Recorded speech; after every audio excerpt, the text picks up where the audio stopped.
So about 5:30 this morning, I-95 south, exit 15 in Norwalk, there was a bad crash, took place under the bridge. It involved a tractor-trailer truck, it involved a fuel truck, it involved a passenger automobile. Thank God, no serious injuries. But it has resulted in the closing of I-95 north and south. And that is incredible in terms of the traffic jams and what's happening there.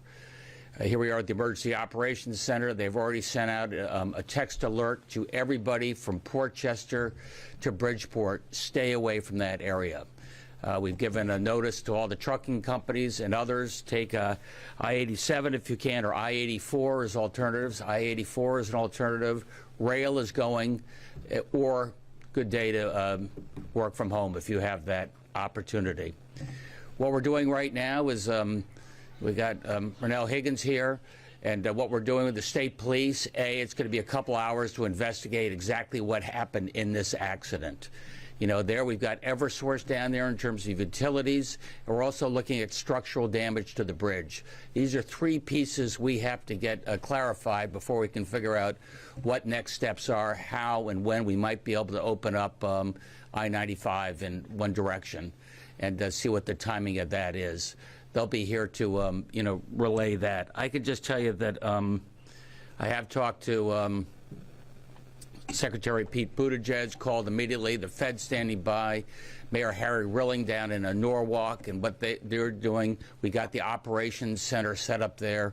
I know what an incredible inconvenience this is for people, and all I can ask you to do is stay away from that area as best you can. The traffic jams are horrendous.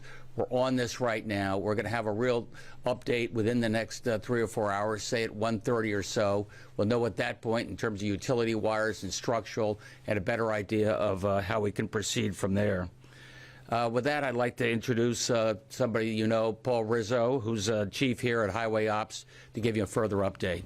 Thank you, Governor. Good morning.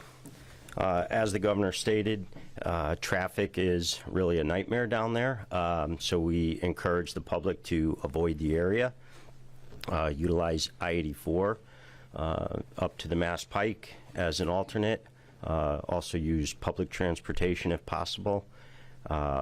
We currently have 95 shut down in both directions. We are working with the city of Norwalk to reroute traffic around the city streets, and we have detours set up on I-95 to get the traffic around the incident.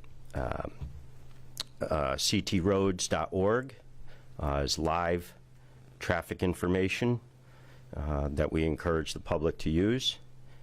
We will be signing on our variable message signs up and down Connecticut, through New York, and through into Rhode Island. We've been in contact with all surrounding states, and they are also using their signs to notify traffic of the incident. Well, Scott?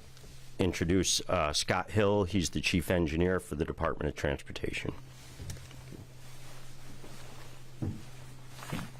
Thanks, Paul. Appreciate it. Just want to stress that the bridge is stable. We need to finish the police investigation to get into actually look at the bridge. We have our state bridge engineer on its way down there. We have people on the site. The bridge is stable and safe. Certainly, we're not going to let local traffic over it. What we have is the utilities hanging down, and we have to figure out the status of utilities. Utility companies are on site. We need to get the utilities out of the way. There is damage to the bridge, so I want to make sure everybody knows that. We don't know how extensive yet, but it's not a collapse issue, and the area is safe. Once we figure out how much damage is done to the bridge, gasoline can really heat up and heat the bridge up and cause the steel to deform. Once we figure out everything that's associated with the safety of the traveling public and what we can and can't do, we'll get more updates to you. We anticipate we'll have no more around 1:30, 2 o'clock, like the governor said. But at this point, I don't have any more information to provide to you. Thank you. We're down. Good morning, everyone. Lots been said already. I will say this. I want to first and foremost thank the first responders this morning that responded to this accident. There's an investigation that is going on right now. The crash analysis investigation team, they are working hard right now along with the truck squad. This is a very complex accident. So they're out there working right now in close contact, in collaboration with the Department of Transportation and DEEP and all of our other partners. So they're out there, they're working right now. Again, there were no fatalities, very minor injuries to report right now. If I could just continue to stress, as the governor has said, use our rails, use alternate routes, I-87, I-84, in those individuals who can, please avoid the area, work from home if you're able to do so. Thank you. All right, we'll take questions.